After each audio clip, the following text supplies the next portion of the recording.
Hello students, good morning. In the last class we were discussing about how fast molecules are reacting with each other. Rate of a chemical reaction. In fact, this rate can be classified into two, average rate and instantaneous rate. We have discussed about such and such things in the last class.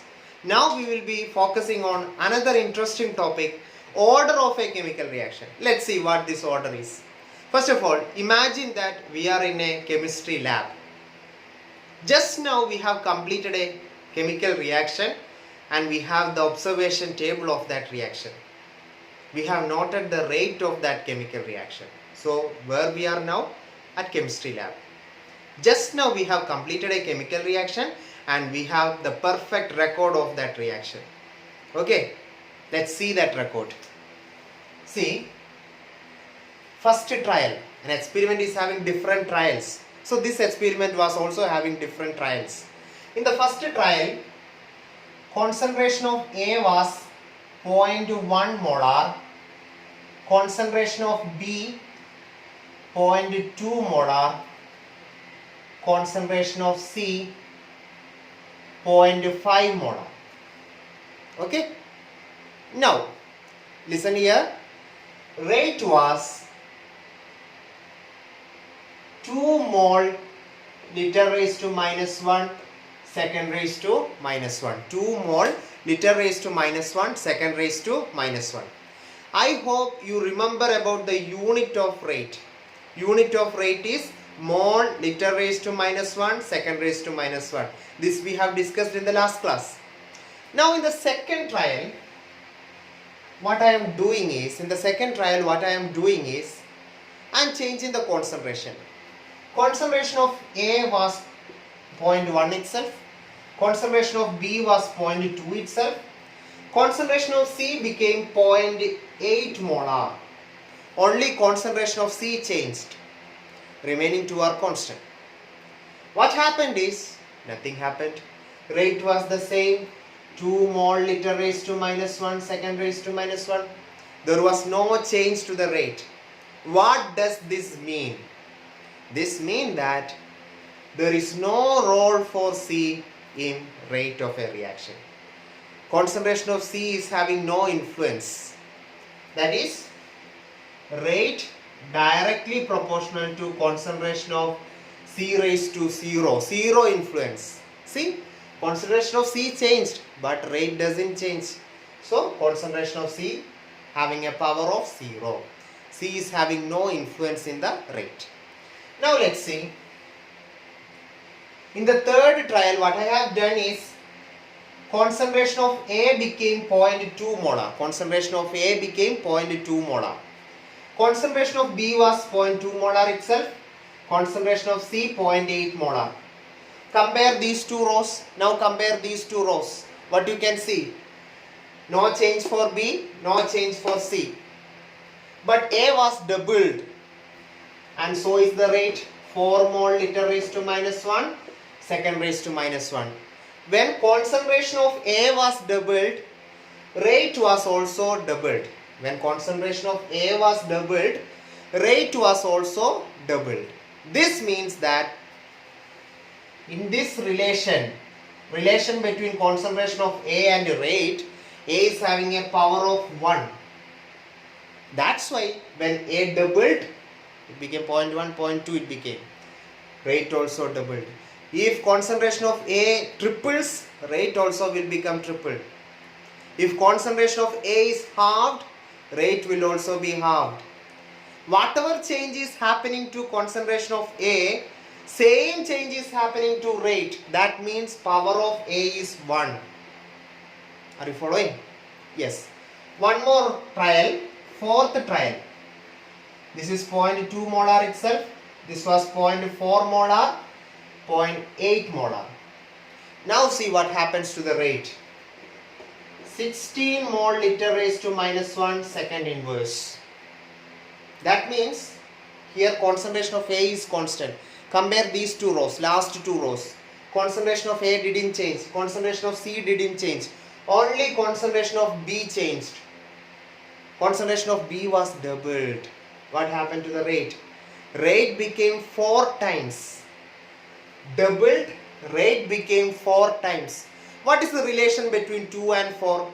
When concentration of B was doubled, rate became 4 times. What is the relation between 2 and 4? Of course, I cannot write 2 equal to 4, but I can write 2 square equal to 4. I can write 2 square equal to 4. That is the relation. The power of B should be rate directly proportional to B raised to 2. I hope you understood. Okay? Power of B became 2. Now combine all these things together. Rate proportional to A raised to 1, B raised to 2, C raised to 0. C raised to 0 means no role for the concentration of C. A raised to 1 means when A doubles, rate doubles. A triples, rate triples. Like that. B raised to 2 means it is having a square relation. When B is doubled, rate became 4 times. When B is tripled, rate become 3 square, that is 9 times. B is having a square relation. This proportionality in chemistry, physics or maths, whenever we see proportionality, immediately we will convert it to equal to, like this. Rate equal to K into concentration of A raised to 1, B raised to 2. No need to write C raised to 0 because something raised to 0 is 1. Okay. So rate equal to K into A raised to 1 into B raised to 2. This expression is called rate law expression. The constant we used to remove the proportionality, it is called as proportionality constant. K is the rate constant. Here the proportionality constant is called rate constant. Okay. K is the rate constant. Now one more thing. We are coming to our important topic. Add these two powers, 1 plus 2. That is going to be the order. Order equal to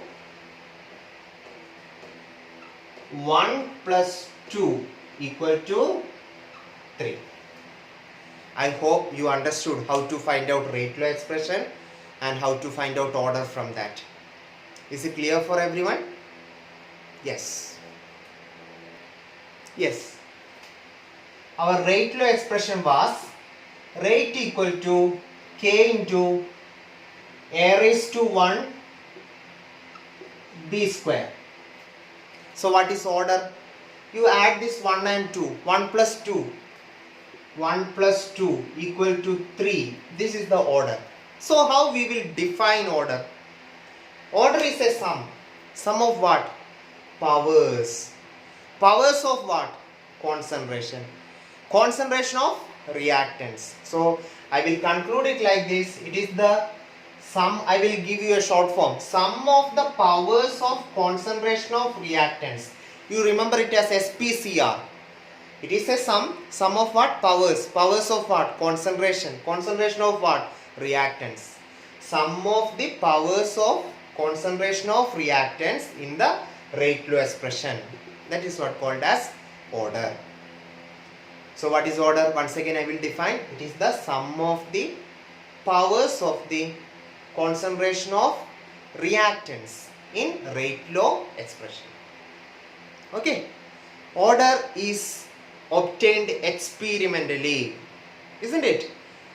Before the beginning of our class I told you that we were standing in chemistry lab. We done an experiment. After that we got that table. So order is an experimental parameter. Order is obtained from rate law expression. Order is an experimental parameter. Order is obtained from rate law expression. Order is the sum of the powers of the concentration of the reactants in the rate law expression. This short form you can use. Sum of powers of concentration of reactants in rate law expression. Okay. Let's see some of the features of our order. First of all, define it. This short form will help you. SPCR. Sum of powers of concentration of reactants in rate law expression. Order is an experimental parameter. Order is an experimental parameter. That is the second feature. Third one, order is obtained from rate law expression. Order is obtained from rate law expression. How? Sum of powers of concentration of reactants in rate law expression. Order is an experimental parameter. Order is obtained from rate law expression. One more thing, order can be zero or fraction because it is purely experimental. So whatever you are getting the value, that is order. It can be zero, it can be fraction. So order can be zero or fraction. Okay, these are some important features of order. First you remember the definition, then you remember that it is purely an experimental parameter. By seeing a balanced chemical reaction, you cannot predict order. Okay, in order to predict order, you need to do the reaction, draw the table, form the rate law expression, then only you can find out order. Order is experimental. It can be zero or fraction. Since it is experiment, it can have any values. Sometimes it will be zero, sometimes it will be fraction. Okay, fine. Now, one question I will ask you. Let me see your understanding.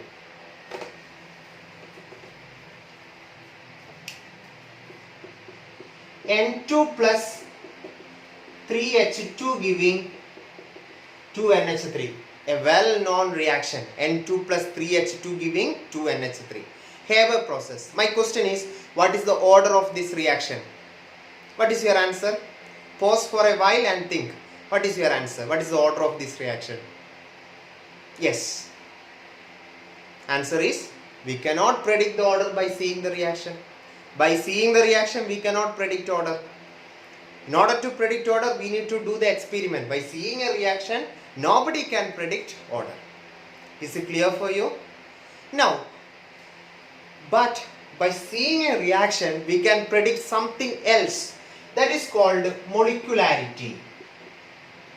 Molecularity. This can be predicted by seeing a reaction. How? Simple. Here 1 molecule, here 3 molecule. Just add it. 1 plus 3 equal to 4. This is called molecularity. That means number of reactant molecules that is colliding. Total number of reactant molecules 1 plus 3. Number of reactant molecules that must collide simultaneously to bring about a chemical reaction. That's the definition for molecularity. Number of reactant molecules which must collide simultaneously to bring about a chemical reaction. Yes, we are going through the most interesting and one of the basic fact in chemistry, that a chemical reaction is nothing but collision. When molecules collide with each other, reaction happens. Just as in the beginning of the class, suppose these two are molecules. When these molecules collide with each other, something happens and new product is formed. So collision will lead to reaction.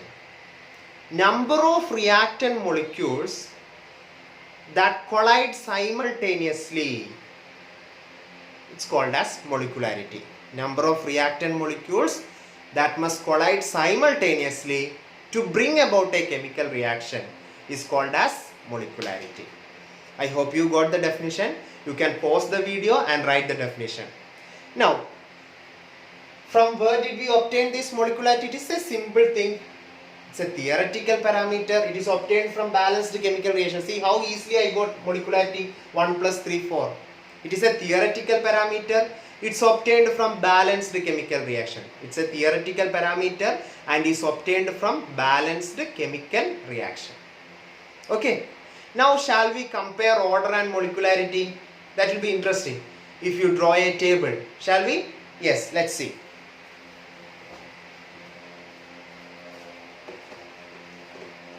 So you draw a table. In the first half, order. In the second half, molecularity. Order, molecularity. Our first difference is you define it. define both. That is our first difference. Order is the sum of powers of concentration of reactants. Sum of powers of concentration of reactants in rate law expression. Molecularity is number of reactant molecules which must collide simultaneously to bring about chemical reaction. Now, second difference, order is experimental. Order is an experimental parameter. Molecularity is theoretical parameter. Order is experimental parameter. Molecularity is theoretical parameter. There are still many differences. From where do you obtain order? Order is obtained from rate law expression. You need to write complete sentence. I am just writing the points. First you define, then you say order is experimental parameter, then you say order is obtained from rate law expression. But molecularity, from where you are obtaining molecularity? From balanced chemical reaction. From balanced chemical reaction. It is nothing but number of molecules colliding. That can be obtained from chemical reaction. Now, fourth reason, order can be zero or fraction. Order can be zero or fraction. Molecularity but cannot be zero. Isn't it? Molecularity is the number of molecules colliding. Is there any logic in saying zero molecules are colliding? Is there any logic in saying 2.5 molecules are colliding or 3.5 molecules are colliding? There is no such thing. So remember, molecularity is completely theoretical. It cannot be zero, it cannot be fraction. But order can be zero or fraction. Molecularity cannot be zero, cannot be fraction. Okay, these are the major differences between order and molecularity. Okay, I think it's time to discuss some simple problems. Not problems, some simple questions. Okay, yes. Okay, my question is,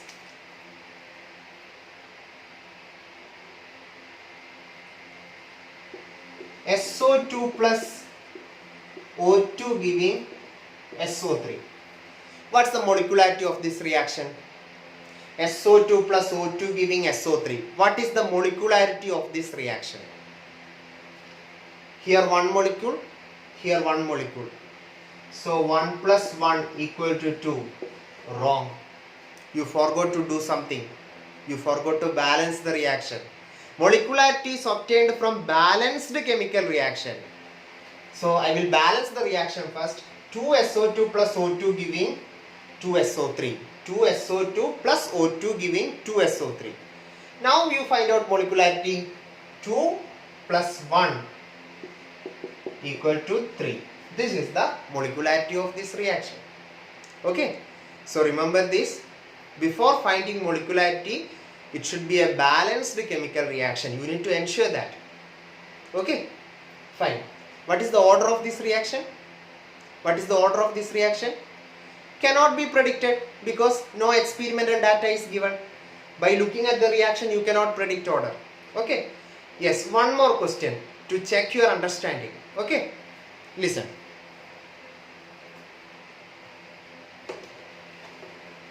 Next question is 20A plus 32B giving 12Q plus 36R. It is an imaginary reaction where A, B, Q, R. It is a balanced imaginary reaction. It's already balanced. We cannot balance imaginary reaction.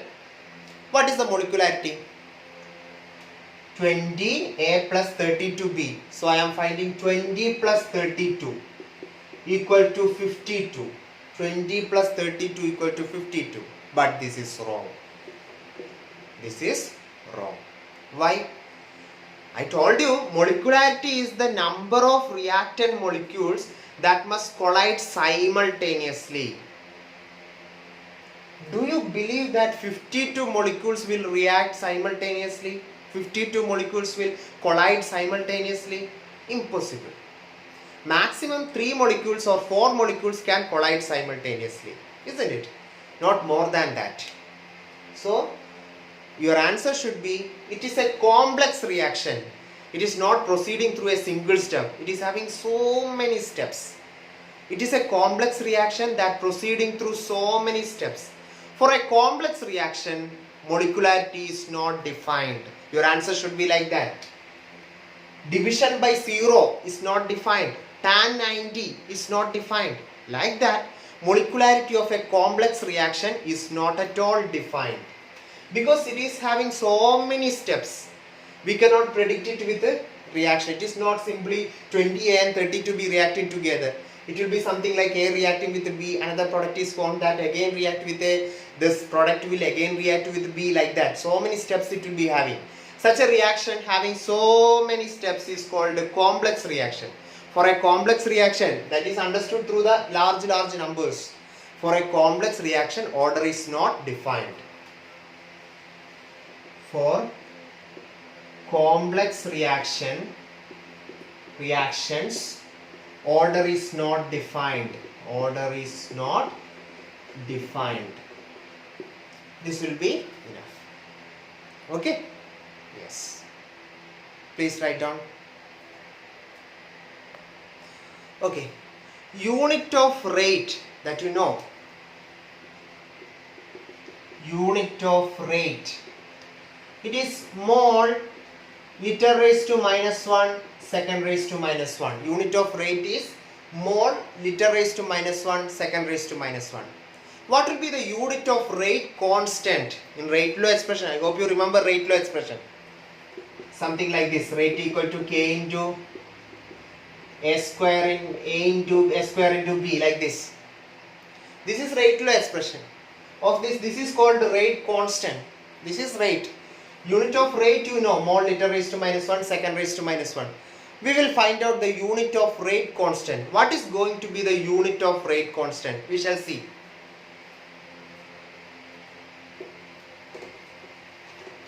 There is a simple equation to find out unit of rate constant, and that is nothing but mole raised to 1 minus n liter raised to n minus 1 second inverse. What is that? Mole raised to 1 minus n liter raised to n minus 1 second inverse. Okay? Now let's see. For a zero order reaction,